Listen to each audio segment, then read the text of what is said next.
My name is Elizabeth Wesley Casella, and I'm the CEO and founder of an internal communications and organizational development firm here in Washington, D.C. called L12 Services. We're going to be talking about, how to apply internal communications to operations to make your teams work better. What is the operational value of internal communications? Can anybody tell?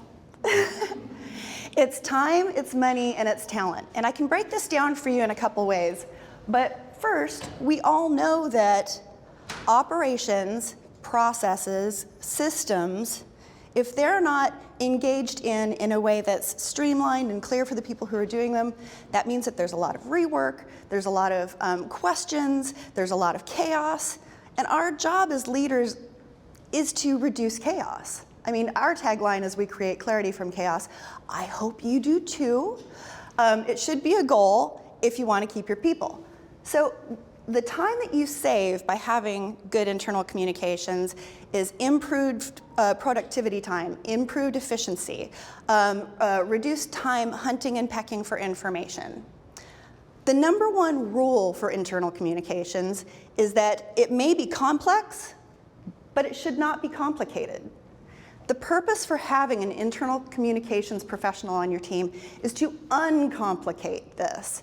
It seems like a squishy, kind of nebulous idea, we're communicating with people and what does that mean? But actually, it's a very clear, clean, beautiful formula. So when we're thinking about the structure or the strategy for internal communications, we always want to be looking at the way we can make it easy. Not just from our perspective as leaders, but from the perspective of the people that are receiving our information. So when you're writing or you're thinking of putting your content calendar together or you're thinking about putting a messaging campaign together, put yourself in the position of the reader. The thing that you can do that's most impactful, will save you the most money, and is the cheapest to employ is to understand team communications needs. And that's different than, say, putting together a DISC survey or a Myers-Briggs survey. We're not trying to figure out what people like or what their drivers are, what their personality is, or what their skill set is. What we're trying to determine is what the spectrum is within your team going from chaos tolerance to order tolerance. And I'll give you an example. Chaos-tolerant people are the ones who they just want to know what the goal is. They want to know what the end game is, and they want to choose their own adventure to get there. They don't want a lot of guardrails. They don't want a lot of boundaries. They really want you to just tell them where they need to go and let them get there. Order-tolerant, on the other hand, they're the people that success to them is defined by not just reaching the goal, but how they get there. So when you're communicating with them, they want all the details and they want the steps to the plan and they want you to have thought it through so you're presenting them a full picture or as full as possible from the very beginning as you're talking about an initiative or a rollout or a project. Your comms policy will describe what information goes on which channel, but it goes far beyond that too. It talks about your commitments. Do you have an internal or an external commitment about email? Like, how long are you going to allow someone to go without replying or acknowledging an email? In our case, it's 48 hours. Brevity is key. We all have a limited amount of bandwidth these days. It's unfortunate, but it's true. And as you're writing, you need to figure out how to come down to the clearest bottom line that allows people to understand what you're trying to convey as fast as possible and to figure out if that knowledge applies to them.